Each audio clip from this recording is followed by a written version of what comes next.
If I can have your attention here in the media center, we will go ahead and get started with today's post-race media availability for the Firekeepers Casino 400 here at Michigan International Speedway. We're joined by today's race runner-up, Chase Elliott, driver of the number 24 NAPA Auto Parts Chevrolet for Hendrick Motorsports. Chase, wild race out there, wild finish. Could you please walk us through that final restart and your overall feeling about today's finish? Yeah, I'm really proud of our NAPA team. We really struggled Friday and Saturday. Felt like we overachieved today from what we thought we were going to have kind of come into the race. So those are the kind of things that you have to have, whether you have a really fast car or a mediocre car. Our pit stops were just incredible on pit road, which was a huge help. I mean, I can't express how nice that was to come in and gain 2 or 3 spots. Was unreal. So hope we can keep some of that moving forward. Give ourselves a chance at the end, and really at the end of the day, it's all you can ask for. So I gave up in the spot to the 42 there on that green flag run before those handful of cautions, and you hate giving up those spots. I raced him as hard as I could to try to keep him behind me because I knew there was too many laps to go to run green to the end, and that spot could be the potential spot that keeps you in position.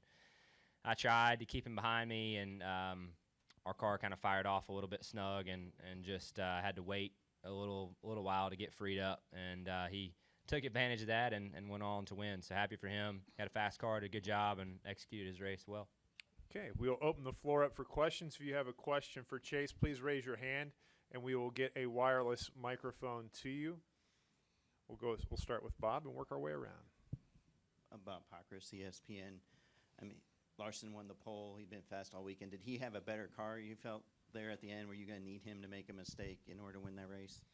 I mean, after once we singled out in line, I mean, it's difficult to pass in a short period of time. So, sure, I think he would have had to have made a bobble for me to get to him. He had probably about a second on me, and I wasn't really I wasn't close enough to get to him or make a move. So, in that position, he was going to have to bobble for me to get close enough to do anything with him. We'll go next to your right here to Rob. Rob Tiongson of the PodiumFinish.net. Chase, it seems like you have an idea of how to get around this track, and you and Kyle just are battling back and forth. It seems like it's your track to get your first win. So how encouraged are you about this performance, and do you feel like your cars are getting closer to getting that first win to make the playoffs? Yeah, I hope so. I really felt like we ran better last year, I think, in the 2 races than what we ran today. I think we executed the race better today than what we did last year on pit road with restarts and the way things played out. So, if you had to choose one or the other, I would rather overachieve, with a car and finish a little better than what we deserved than the other way around. So I was proud of that. Obviously would much rather win the race. But we gave ourselves a couple opportunities at the end, restarting up front, which was nice. Had a couple decent ones, and just didn't work out in our favor. Additional questions for Chase? Let's go here to Zach. Zach Albert, NASCAR.com. Chase, did you like seeing those late race restarts or not so much? I think it depends on who you are. For me, it was opportunity. For Larson, it was a bummer, I'm sure, to see that. So. I've been in both situations, or I've been in another situation last year a couple times, and you sure hate seeing them when you're out front. But if you're the guys that are second, third, fourth, you're hungry, and you're not going to catch him without one. So it was I saw it as an opportunity. So today I liked it, but if I was out front, I probably wouldn't. Bob. Bob Pockris, ESPN. There at the end, are you aware, like, okay, Larson has a win, but I don't have a win, Hamlin doesn't have a win, Logano doesn't have a win that counts? I mean, are you aware of kind of the playoff implications of where you are on the track at that time? No, I mean, all that, I guess you could get caught up in it, and you can think about it and worry about it all you want, but, I mean, really, the people who run good, the people who put themselves in position are going to win. Period. That's the way it is in this deal. So you might as well just go ahead and count on the guys that consistently run well. You can pretty much count on them winning. And, wherever that shakes you out is going to shake you out. But, I think if you run well enough every week, you're probably going to get a sticker before too long. Well, Chase, thanks for joining us today, and good luck next week in Sonoma. Thanks.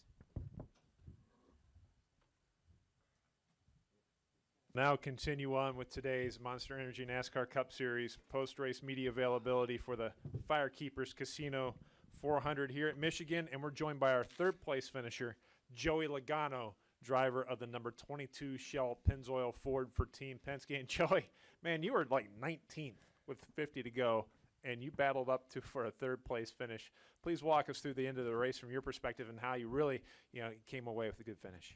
Yeah, feels great. You have no idea how good this feels. It feels like a win. Just to stop the bleeding. It's no secret, last month and a half has been a struggle for us with just a lot of things going wrong during the races. This was a uneventful race for us, and Todd was able to make some good calls there.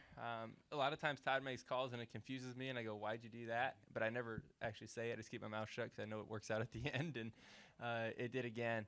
It was able to put me in position to drive the heck out of the thing, and finally got a restart on the outside. I actually got 3 in a row finally at the end, and every other restart was on the bottom, and I was just getting eaten up. So to have a good restarts, pass, whole bunch of cars and get a restart, and pass a couple more, get a restart, is a good thing for us, and eventually, put ourselves in position to almost win the race. I thought when we were fourth there, we might win this thing, and had a good start, was able to get momentum on Larson, and actually got to his back bumper, and just couldn't stay attached for some reason, whatever it is, we got to figure that out. But I couldn't stay attached in the bottom lane. Was 3 cars pretty close, and they just pushed ahead.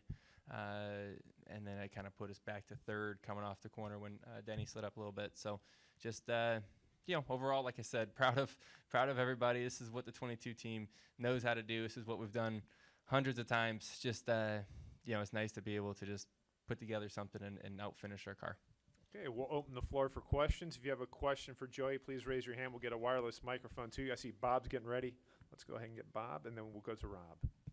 Bob Parker, ESPN. I have 2 questions. Usually you're very you say sucked after a second or third place finish. So just how rare is this that you're happy in this position? How rare is it I'm happy? What, am I miserable all the time? Jeez, Bob. I think I'm typically a happy person. I just don't like getting beat. That's all. But do you feel like you didn't get beat today? You guys made the most of what you had. We made the most possible out of our car. The only way we were going to do better is something crazy happen in front of me and sneak by to get the lead. That was the only way I was going to do it.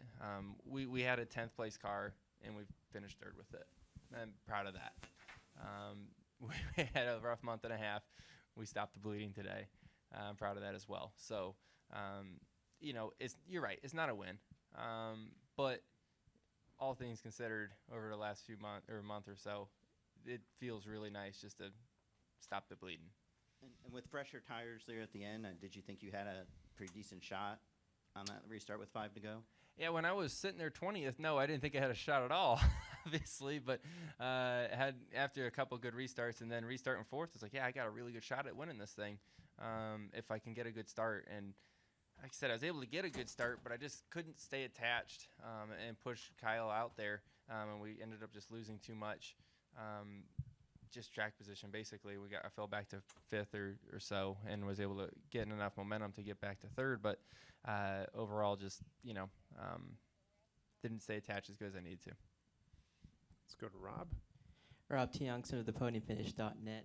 Joey, you said it really feels good to get a podium finish at last after a rough month. So how did you guys keep your morales up after just kind of running into various kinds of bad luck out of your circumstances? And secondly, knowing that you are able to stop the bleeding, did you figure you had to change some of the routines or just kind of stick to the game plan that's been working for the past 4 years that you've been with the Penske team? Yeah, we haven't changed anything, and it's easy to say, man, you got to change something, right? But the fact of the matter is this is a winning race team. What is there to change? We just had some bad luck, and we got to figure out the package a little better, and we still got work to do. But we did make our car better throughout the race. The last run, before we put tires on, the last one, we were actually pretty good. We were able to race with the 4 and our teammate. Brad, and so we just didn't have track position then, but we made our car better, so that made me feel good that we were competitive at least. We just had to get up there, and then with the strategy and the restarts, we were able to get there. So, yeah, we still got work to do. Are we where we need to be? Absolutely not. We had tires and all that, and I still couldn't keep up the last run. So we still got work to do to catch those guys, but we made a solid step the last couple of weeks. Go here to the middle to Chase. Chase Wallen, FoxSports.com. Joey, speaking of that, you said on Friday you had about 15 areas you guys were really looking at. It was like a process of elimination. Do you feel like you really narrowed that list down now with this good finish? Yeah, I think so. There's always problems that you're going to identify, and as you should, like as any competitor or any person, you should identify your weaknesses. And I think we're always going to do that. But I think we're slowly but surely fixing things and understanding our car better and understanding what I need to do to go fast and what to ask for out of my car and all that stuff. So we're slowly making progress, and these next couple weeks, obviously you got Sonoma and Daytona. That kind of is not the typical racing that we always do, so it's going to change that up a little bit. So we got a couple weeks to kind of digest what just happened here and try to build something better for when we come back to a mile and a half type racetrack. We're going to go upstairs to the press box for a question, and we'll come back down here to this gentleman on the left. Chris Knight, CatchFence.com. Joey, do you feel like that you guys are out of the funk heading into Sonoma and Daytona, which are two unpredictable racetracks? Yeah, where is he? I don't see him. He's upstairs. Oh, you're upstairs. Yeah, I didn't hear that part. I'm looking all over for you down here, man. Yeah, I mean, are we out of the funk? Yeah, I think so. I like to think that at least. Like I said, we still got to make our cars faster. But heading into Sonoma, Daytona, like I said, are just two different racetracks. Both of them we've been successful at. Haven't won at Sonoma, but we came close to it last year. And Daytona, we've proven to be good speedway racers. So. Yeah, we're just gonna keep going and start gaining some points back that we've lost. And after the 5-race snafu, were you surprised at the speed that you guys had when you unloaded on Friday during practice, or did you feel like that this was a place that you guys could get back on track? Yeah, I'm not surprised, just relieved. That's the biggest thing is we had decent speed last week too. We were running 5th when we had a flat tire. We don't have the speed to recover as well as we need to, and we can't race in traffic as well as we need to. That's our biggest weakness right now. So we got to just be able to work on that stuff a little bit, and we've made progress. We're getting better, but we still got a ways to go. Okay, we're going to come back downstairs. We'll go here. Joey, Zach Heiser, Hillsdale TV. Is there anything you learned there in the final stages of this race that you think you can bring to the August race? You said that you were running mid-pack most of the day to maybe gain some stage points when you come back here in August. Yeah, we scored a couple stage points today, not many. We didn't do very good in that department, but we scored a finish, which was good. And, there was some things, we learned a lot of things about our setup. We made some changes in this race that was the wrong way, and then we went back and went the other way with it, and that's when we picked up speed. So there was some for sure items that we identified that were better. So if we can start the race like that, I think we'd be a lot more competitive. Any additional questions downstairs for Joey Logano? We'll go here to Steve. Steve Schweitzer of the Lasco Press. Joey, the tire dragging that they did here earlier, do you think that was a plus for the track? Did it make a big difference? Not much difference? What was your opinion? I don't know where they tire dragged. I think they did it in the groove. So, no. They did it in the wrong spot, in my opinion. Additional questions? Well, Joey, congratulations on the 3rd place finish. Good luck next week in Sonoma. All right, thank you. Appreciate it.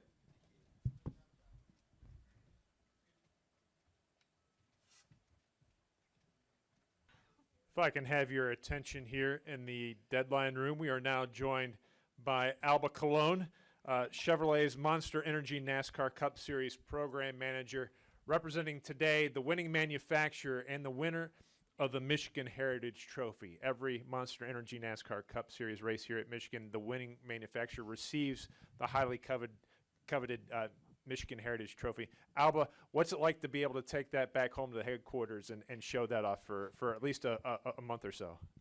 No, of course. First of all, thank you, and thank you to all the media for the time that you give us today. It is a big deal. It's a big deal to win in your backyard and to have the bragging rights. We did that the last August. We gave the trophy back, I think that was on Thursday, and I was suffering because that trophy is in my desk. I needed to give it back, but all the teams knew that was important to go back and get it back for all of us, and not for us, for all of them, for all the hard work that we do. So this baby is coming back home tonight with me. So looking forward to that. But more than anything, it is what the trophy represents, what it represents for Chevrolet. And at the end of the day, what is important about this trophy is that the 3 OEMs with the track get an opportunity to provide a check to a charity of we all choose later in the year, and we give some money back to a charity, mainly in the Detroit area. So that's what is more important than anything else. That's outstanding. What's also outstanding is that you have a great young driver in Kyle Larson, who won his third Monster Energy NASCAR Cup Series race today. Talk about how important is it to have that kind of talent coming through the ranks of Chevrolet to show that you really have a bright future? Absolutely. Kyle has done an amazing job. Not only him, when you see also, how Chase Elliott did today, how close of that win, but it's amazing to see how our young talent is coming up. And we are very proud of all of them. And we have more people you saw yesterday, like William Barron, finishing second, very close to that first. But we have been very dedicated, and we are concentrating on bringing the young talent to up in their careers, but also, to represent Chevrolet. And I think that our two guys that finished first and second did an amazing job, and we will keep working on that to make sure that, that is still happening. Again, it's exciting for NASCAR too. They represent a lot of the young talent that we have, outside today, and more people are coming to see how they are doing. So very proud of that. Okay, we'll open the floor up for questions. If you have questions for Ms. Alba, we'll get a wireless mic to you. Any questions? Let's go to Zach and then to Rob. Zach Albert, NASCAR.com. Alba, you mentioned the rivalry that you guys have with the other OEMs. You guys are competitive, but is it a friendly rivalry and some such? You mentioned the charity thing. Absolutely. At the end of the day, we work on many things together. And that started when we were working on the Gen 6 vehicle. That was when the 3 OEMs really started to work a lot together to make a product happen. And we're still working on many projects. But we always said, we help each other on some things that is going to advance the OEMs and advance the NASCAR and so on. But as soon as that green flag drops on Sunday, we are there, just pretty much to win the race. But yes, and we recognize that some things, and especially in the charity side, we all got together with the track when this trophy came along, the first time, and we said this is the right thing to do, especially to do for the state of Michigan and things that represent a lot for us. Okay, we'll go to your right to Rob. Rob T. Johnston of the PodiumFinish.net. Alba, congratulations on Chevrolet winning their second straight race here at Thank Michigan. you. You're very welcome. Like you mentioned, you guys are very excited to have a young talent like Kyle Larson. Talk about what he brings to the table for you guys, because he's definitely one of the bright stars of the sport. What does he bring to the table as far as the manufacturing and the terms of win on Sunday, buy on Monday kind of mentality? No, absolutely. First of all, I always been talking about how passionate people is, how they identify in the sport, not only with the brands, with the OEMs, but also with the drivers. And I think that Kyle Larson has brought a different people here to the sport. And so for us, it's really great. He's a great ambassador of our brand with what he drives. He comments a lot about us, but not only that, it's just what he's doing not only for us as a company, as a manufacturer, helping us on many things, but what he's doing for NASCAR. We understand there are cycles in the sport. We have seen, with some of the drivers that are retiring, and we need to help to bring that, young talent. And Kyle was one of those first ones that came, to be with us and to attract more young talent. So great relationship with him at the track, outside of the track. So to have him winning and to have him doing so well, I think that he's leading the points after this race. So it is fantastic. We have to continue working with all our drivers, but of course helping to bring the young talent and to bring those new race fans, mainly those new race fans to the sport. And these young drivers are doing that. And when you see other people like the last win, you know, and other wins before, all of that helps the sport to go forward. Any additional questions for Alba? Let's go to Bob. Bob Hacker, CSPN. Alba, how important is it to have Larson and Ganassi run better this year, considering y'all had lost Stuart Haas? Yes, very important, absolutely. But you know, Stuart Haas, you know, they were one of our key teams, and it was sad to see them go. We're very honest about that. But you know, all the teams got together and realized, you know what, the game has changed. We have to work different. We have to work more together. We have to do things different. And to see how Chip Ganassi Racing has a step up a lot, the game, it has been fantastic. But I would say on things that you don't get to see, the dynamic of those particular key partners had changed completely. And they all understand, you know, we have to work together to get and to have Chevrolet to be up front, and of course one of our teams, you know, as many as our teams at the front. So the dynamic changed a lot when Stuart has left, and Chip Ganassi had to step up a lot, like Hendrick has done, and also RCR and some of our other teams. But it has been a pleasure to see, you know, how they're doing this year. Alba, congratulations again on winning this beautiful Michigan Heritage Trophy, and good luck defending it when we come back. Thank you very much, and I hope to see all of you here again in August. Gracias.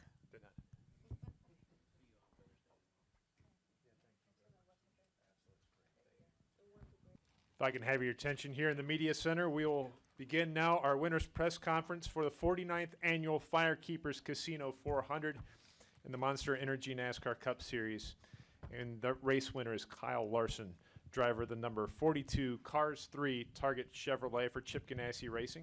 We also have crew chief Chad Johnston of the number 42 Chevrolet. Kyle, we'll start with you. First, I'll get this out of the way. Ka-chow. And secondly, you had a great car, particularly on restarts today, and it paid off for you at the end. Yeah, we had a pretty good short run car, I thought, and then, you know, they're late in the race. We just were able to line up in the right lanes.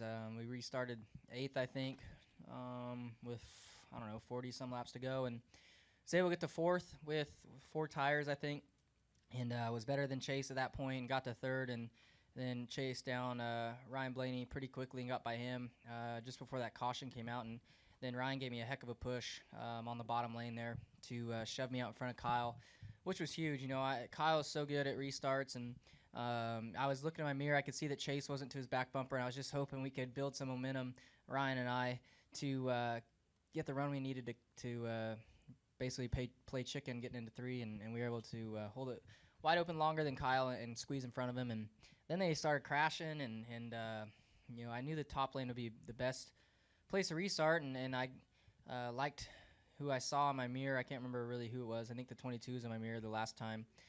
But the Penske cars take off so good on restarts that I was, like I said, happy that Joey was behind me. He gave me another good push to get down and side draft Denny and get by him. So Chad Johnston and everybody at our Chip Ganassi Racing shop does such an amazing job with our race cars, and we've been close to winning so many other races. We finished second 6 different times, and would be nice to have, you know, 30 more bonus points, but we'll keep chipping away at it. Chad, congratulations on the win, and you know, this is now your 2nd consecutive win here at Michigan International Speedway, your 3rd consecutive win on a 2-mile track. What makes this team and this young driver next to you so strong on a track like Michigan International Speedway? I feel like our mile-and-a-half program's been pretty good since the early part of last year, around Charlotte or Dover time, and I think we make our cars better every time we come. I think it suits Kyle fairly well, and he's really good about moving around, finding grip, and doing the things that he needs to do to get the car to do what he wants it to do. So I feel like we have a pretty good handle on where our balance needs to be. We're building really fast cars at the shop, and you unload with speed, and it makes the weekend go a lot faster, and we just kind of got to tune it to the comfort of him and whatever conditions we have on the track. So, you know, most of that goes back to the shop, and you don't make a car fast when it comes here. You build cars fast at the shop, and that's what we've been doing. Okay. We will open the floor up for questions. If you have a question, please raise your hand. We'll get a wireless microphone to you. We'll start here on the left and work our way around. Kyle Zachheiser, Hillsdale TV. As they just said, your 3 wins have come on the 2-mile variety, 2 here, 1 at Auto Club. Is there anything special that you enjoy about these 2-mile tracks that just make it all that much more better? Yeah, race cars are fast at them. Michigan and Fontana are,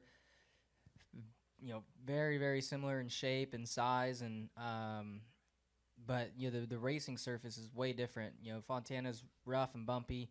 Here is and it's wore out surface. So you have to really, really take care of your tires and move around, find different lanes that work. But here at Michigan, you can your tires don't wear out quite as bad, not nearly as bad, and your line doesn't move around a ton. So, but it's really fast, got a lot of grip, and they're both a lot of fun. Like I said, because we seem to have good race cars, especially when we come here. It seems like since my rookie season, we've always had fast cars here at Michigan. You inherit a 5-point lead now in the series standings. What do you do going forward as you go to Fontana? Sonoma.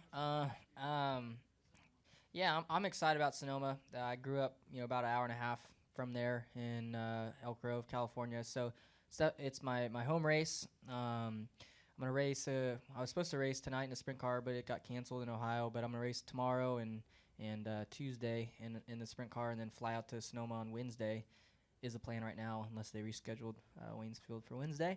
But we're going to go out there and kind of spend a couple days as vacation, do a little wine tasting, probably go hang out at Rico's property one day and just relax and have a good time. Sonoma is always one of the most fun events to go to because it's so different, such a nice area, and you get to do something different and turn right and downshift and all that, which is always fun. Okay, we'll go to Bob, and then we'll go to Rob. Bob Pockers, ESPN. You have a great car. You're on the pole. On a day like today, do you feel like, if you don't win, would it have been any more disappointing that maybe you didn't capitalize on an opportunity? No, I mean, because I didn't. The 78 was by far the class of the field. I know I led a lot of laps, but whenever he could, it seemed like whenever he wanted to get the lead, he hit a nitro button and just cruise up the lead and then check out. So he was the class of the field. I thought the 18 was next best. The 20 was better than I was on the long run, but I thought we were probably a third or fourth place car. And then to come out a winner, it makes it that much more exciting, I guess. And I guess it would be disappointing if I finished outside the top 10 or something. But for not having the dominant car and to do everything right to get a win today was special. Okay, we'll go next to Rob, and then we'll go to Kyle. Rob T. Youngson with the PonyFinish.net. Kyle, congratulations. You got the weekend sweep in the Cup side in Michigan. You talked about it yesterday with me in the hauler about how you have such a fast race car. And you just this season it just seems like you're so much better. Expand upon what you mean by that in terms of is there better collaboration between you and Jamie McMurray's team? And then secondly, Alba mentioned how important you are in terms of the brand movement for Chevrolet. How much does it mean to you to hear that from someone like her? Yeah, I mean, Chad, I guess, would be the guy to answer that question on why he thinks we're a lot faster. He's at the shop at 7 a.m. or earlier every day working, and I think just all the hundreds of people that work there just, kind of came together and put all their ideas into one and just built on everything. We had a great off season. Since I've been in Cup, we haven't had a good off season. We always start the year off worse than where we ended it, and this year was opposite. We ended last year pretty good, but we started this year even better. So I think it's just everybody working together really hard and getting along good, and we have a fun team, a fun race shop. So and then as far as the brand movement for Chevy, I mean, I love racing Chevrolets, and I hope to be in a Chevrolet for the rest of my life. Go next to Kyle. I don't know, maybe both of you can touch on this, but several late restarts and cautions. Just what was kind of the mindset during that? I was, you always kind of have in the back of your mind that all the races that you've lost on late restarts, but I've also I also got my first win here on a late restart, so I was pretty confident going into it, especially lined up on the front row with Chase again. I know we both were going to have a better restart than we had last year, and probably not spin our tires. Neither of us spun our tires, and we had good restarts. But yeah, I was just able to get good pushes and get the side draft going at the right time to pull my momentum into the corner. Okay, right away. Hey Kyle, Jeffrey Miller, Athlon Sports. Can you just tell me what it feels like to grab that lead on that restart? Does your heart rate peg, and all of a sudden you got you're trying to hold on, or is it calm? What's it feel like? Yeah, I got clear to the lead, and was every time I get to lead, there's always caution. So I wasn't really that nervous. I figured there'd be a caution as soon as I got to lead the first time. But then the last restart there, when I got clear to the lead, I had some butterflies, and was just trying to be smooth and hit my marks, not make mistakes, and not let Chase get close to me. So this place is pretty hard to pass when you get out front on a restart. So I wasn't too concerned. We'll head upstairs to the press box for a question. Reeve Spencer for the NASCAR Wire Service. Kyle, after the Dover race, you said you were going to work on your restarts. Obviously, your restarts were the strength today, and I've got one follow-up after this, but what did you do, if anything, between then and now to work on the restarts? Well, restarting here at Michigan is so different than restarting at Dover, but I definitely watched the replay, and we looked at Jimmy's driver data versus mine from the final restart at Dover, and learned a little bit from that stuff. I honestly knew what I did wrong as soon as we took the green at Dover. But yeah, here at Michigan, it's different. You have a long straightaway. This front stretch of Dover is pretty bumpy, so it's hard to get grip. And it's not too hard to get grip here at Michigan, so it's kind of just a drag race. And as a follow-up, a lot of people are going to point to the restart where you took the lead from Kyle as a decisive moment in the race, but it also seemed as if the previous restart where you started on the fifth row and got to fourth very quickly was almost equally important. Did you feel that also? Yeah, for sure. Yeah, you're right. I think I did.